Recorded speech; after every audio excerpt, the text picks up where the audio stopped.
These newspaper article readings are not for the faint-hearted or the squeamish. If you're at all sensitive, I might suggest these aren't for you. If in doubt, check the description below. It'll tell you which topics are covered in this particular episode. There's both human and animal suicides, and you heard that right. There's also horrific descriptions of injuries, as well as the deaths of youngsters. So don't do it to yourself if you're prone to nightmares, is all I'll say right now. Not all the articles are horrible. Some of them are uplifting, some of them show incredible bravery and heroism. There are near misses. So these were picked as showing life prior to health and safety, as well as for the crazy and curious details some contain with other miscellaneous happenings that kind of struck me enough to post the articles to Twitter, despite not having too much relevance to Scotland necessarily. These are worldwide topics, and they didn't have any real connection to the projects I was working on and researching at the time. I just happened to have come across them by the way, kind of thing. So we'll get into them, shall we? What we're going to do here is we're going to do a lucky dip of newspaper articles to really mix them up a wee bit, because while I'm doing the researches, I'm obviously coming up with the same kind of terms and things. So we'll mix them up even further. So to that end, I have all of the newspaper titles and dates of the articles. Okay, so for this episode of newspaper article lucky dip of randomness, let's see what we have. First we have the Rossshire Journal for the 28th of June 1907. Let's see what the Rossshire Journal has for us. Alright, so we get companies using variousness in a bid to promote their product. Dr. Williams' Pink Pills for Pale People have used a government act to promote theirs. So we have the new labour law. On July 1st, employer and employed will have new responsibilities. The importance of keeping well. New health-giving blood and full strength are in Dr. Williams' Pink Pills. The new Workers' Compensation Act, which comes into force on July 1st, claims attention in every station of life. The liabilities of employers for accidents to their servants will be greatly increased. Workers will benefit, but the effect of the new law will be that only those in vigorous health will retain their places or be selected for vacancies. A sickly or anemic man or woman is more liable to accidents, and the accidents are more serious in effect, so that employers will not engage weaklings. Strength and freedom from illnesses are what you need if you want to keep in employment. Ensure against loss of your place by making yourself a vigorous, healthy employee, not liable to have accidents. To both employers and employed, Dr. Williams' Pink Pills for Pale People give more muscular strength and make more blood than any other remedy yet discovered. The new rich blood they make fortifies the system against diseases and weaknesses. These pills tone the tired nerves, clear the brain, and are the mainstay of health for both sexes at any age. Read the actual words of two people who attribute their splendid health entirely to Dr. Williams' Pink Pills for Pale People. And that's from the Rossshire Journal, 28th of June 1907. I might have been inclined to try Williams' Pink Pills for Pale People purely just for the alliterative quality of the name. I enjoy their adverts. I've come across them a few times. Next we have the Aberdeen Press and Journal for the 29th of August 1905.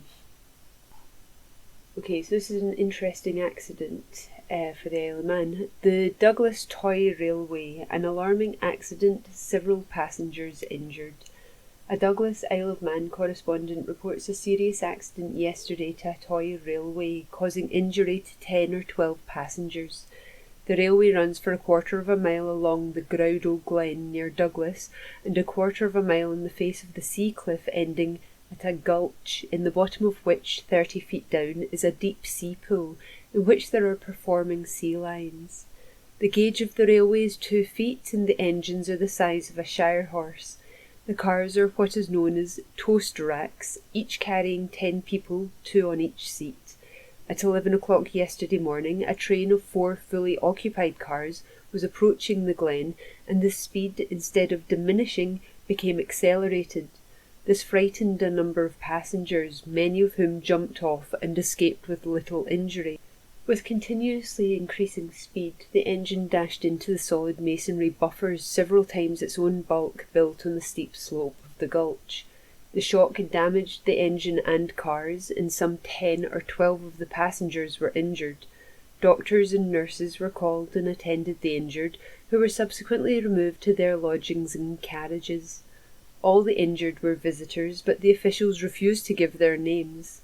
Mr. Anderson, a Glasgow visitor, in an interview said, "As we were going along the sea cliff, the engine commenced to move at a fearful speed. Fearing an accident, several passengers jumped from the train. The engine ran on until it came in contact with the buffers with a violent crash. Fortunately, the buffer did not altogether give way, or we would have gone down the cliff into the sea. The scene after this was indescribable for a time. I cannot tell how many were injured, but I heard the doctors say 10 persons were medically dressed. I am not seriously hurt, but my wife is cut and suffers from shock. Mr. and Mrs. Dick of Leslie Street, Pollokshields, Glasgow, of our party, are both badly cut and suffering from shock." The line was soon cleared, and during the afternoon another engine and cars conveyed hundreds of sightseeing visitors to the line's pool. And that's from the Aberdeen Press and Journal, 29th of August, 1905. And I'd never heard of a toy railway before that article, so that was interesting to me. I ended up on Google having a wee look at the area of which that took place, so that was interesting. Okay, we'll have another one, shall we? Let's see what we have. We have Airdrie and Coatbridge advertiser for the 7th of April 1906. Let's see what we have here. So this is just a wee one. Sensational affair at Linlithgow. A young girl employed as a clerkess in the office of the Linlithgow session clerk was on Tuesday forenoon found lying in the office bound hand and foot with a rope, and with a handkerchief tied tightly round her mouth. The door of the office was locked, and it is reported that money had been taken from the safe. The office is situated at the Cross, and at one of the most populous parts of the town. After the door had been forced open from the outside, the girl was found lying in a corner of the room. The girl's story is to the effect that a tall man wearing a grey suit entered the office and demanded the key of the safe. The affair has caused a sensation and is regarded as a mystery. The police are investigating the matter. And that's from the Airdrie and Coatbridge advertiser for the 7th of April 1906. And that just seems like something out of a movie. That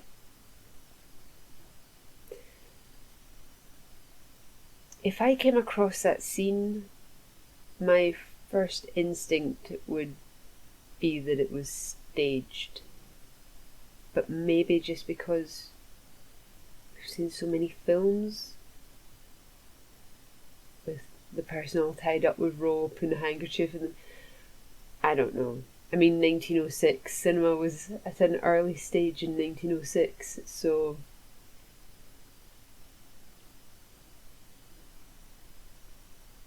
I would say that's an inside job, and that's been a staged scene. But that's just me. I don't know of any updates to this. I think I did look for updates after some comments on Twitter, but yeah, I wasn't able to find updates. As that was a wee one, we'll have one last one. what have we got here? The North British Daily Mail for the 1st of March 1848. And don't we just love that as a title for a newspaper? Let's see what this has for us. Okay, alright, so in the last episode, I think we had a child having its jacket stolen, a piece of its clothing stolen by a woman who felt like her child deserved it more. In this one, we just have a child being outright stolen. So this comes from Glasgow, child stealing. On Saturday afternoon, a married woman in Kimlachie, who occupies a house on the ground floor, was startled by the entrance of a man into the apartment where she was sitting with her family, who suddenly snatched up one of her children and ran out of the house with it. She pursued, and, raising the alarm, the man was caught, after running a considerable distance, but it was not without difficulty that he could be prevailed on to part with the infant. He was taken into custody, but on examination, as it appeared that he had been acting under the influence of liquor, and a respectable man otherwise, his punishment was limited to paying a fine of 5 shillings.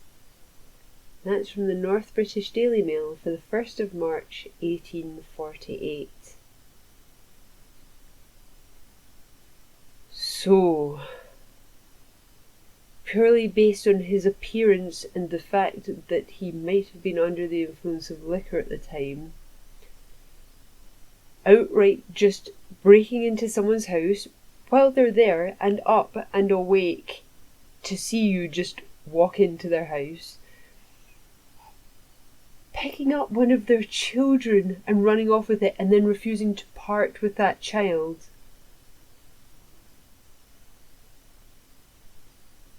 I feel like that merited more than a 5 shilling fine. That's crazy alarming behaviour from this person. The man should be named. People were named in newspaper articles for all kinds of things. When doing the railway articles, witnesses to the accident would sometimes have their names and addresses listed. That man's not named in that article. I assume that's because he was apparently a respectable man otherwise too. But that's quite the end to this episode. So, we may see you for the next one.